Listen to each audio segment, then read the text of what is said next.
Dua after yawning. La hawla wa la quwwata illa billah. La hawla wa la quwwata illa billah. La hawla wa la quwwata illa billah. There is no power and there is no strength except from Allah.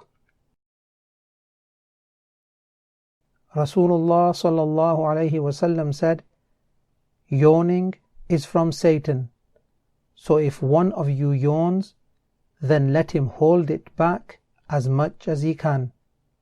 For indeed, when one of you says, in the act of yawning, Satan laughs.